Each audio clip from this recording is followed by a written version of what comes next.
આગ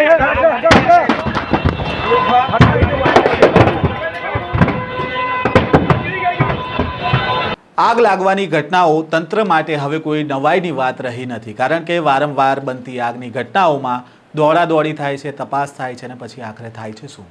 ડીસામાં જે આગ લાગી હતી તેનો મામલો હજી સુધી શાંત નથી થયો.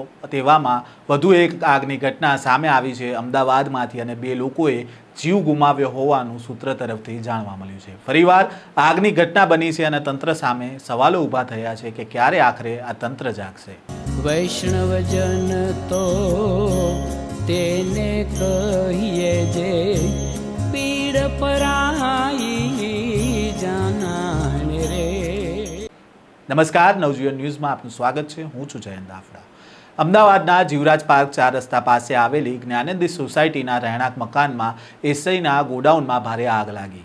એસીમાં વાપરવામાં આવતા ગેસની બોટલોમાં આગ લાગતા નાસભાજ મચી ગઈ. મકાનમાં મોટા પ્રમાણમાં એસીના ગેસના બાટલા હોવાથી એક બાદ એક બ્લાસ્ટ થતાં ભયનો માહોલ પણ છવાયો હતો. આગે ગણતરીની મિનિટોમાં જ વિકરાળ સ્વરૂપ ધારણ કરી લીધું અને આસપાસના અન્ય મકાનો અને પાર્ક કરેલા વાહનો આગની ચપેટમાં આવી ગયા. અમદાવાદના અલગ અલગ ફાયર સ્ટેશનની ટીમો ઘટના સ્થળ પર પહોંચી આગ પર કાબૂ મેળવી લીધો છે અને સ્થાનિક ધારાસભ્ય પણ ઘટના સ્થળ પર આવી પહોંચ્યા હતા. આગના બનાવમાં માતા પુત્રી ગંભીર રીતે ઇજાગ્રસ્ત થતા બંનેના મોત થયા હોવાનું પણ સૂત્ર તરફથી જાણવા મળી રહ્યું છે. વિસ્તારમાં એક સોસાયટીમાં એક ફ્લેટમાં આગ લાગેલી હતી. એમાં આપણા એસી ભરવાનું એમાં કેન હતા, કેનમાં આગ લાગી ગઈ હતી અને એને કેનમાં આગે રીતે જો આસપાસ આપણા વાહન હતા એમાં પણ આગ લાગી ગઈ હતી.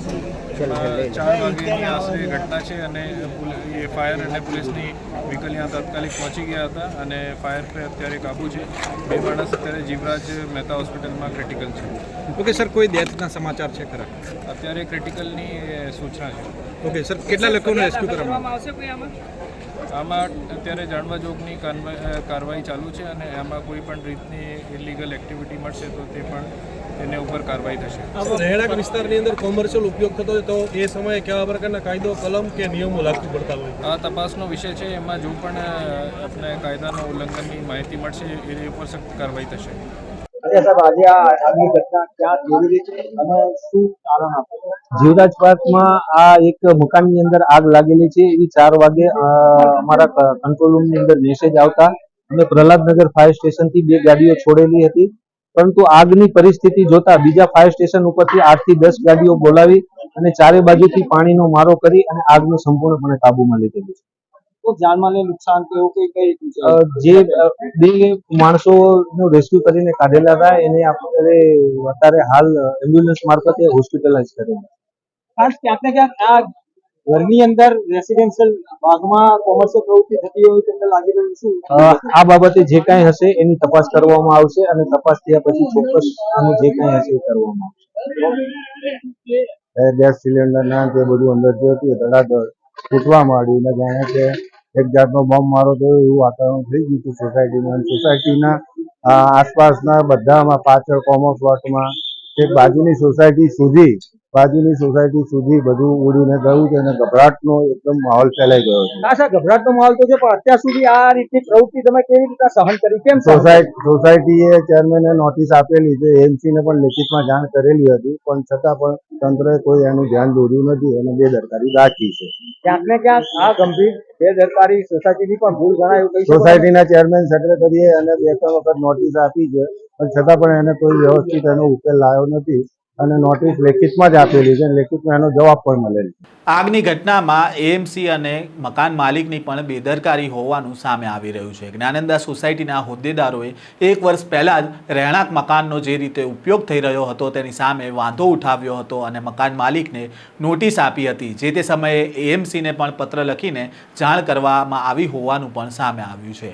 જ્ઞાનંદા સોસાયટીના ચેરમેન અને સેક્રેટરી દ્વારા મકાન માલિક જગદીશ મેઘાણીને 1 વર્ષ પહેલાં સોસાયટીના જ લેટર પેડ ઉપર નોટિસ પાઠવવામાં આવી હતી અને બંગલાના કમ્પાઉન્ડમાં અથવા તો બહાર કે ધાબા ઉપર કોઈ વસ્તુ મૂકશો નહીં. એર કન્ડિશનનો અલગ અલગ સામાન અને રો મટીરિયલ સપ્લાયનું કામકાજ કરો છો તો એસી ગેસના બાટલા પણ તમે કમ્પાઉન્ડમાં મૂકો છો, જેથી આગ લાગવાની સંભાવના રહે છે. તો આજુબાજુના રહેવાસીઓ અને લોકોને તકલીફ ન પડે તેના માટે તાત્કાલિક ધોરણે કમ્પાઉન્ડમાં પડેલો સામાન હટાવી લેવો.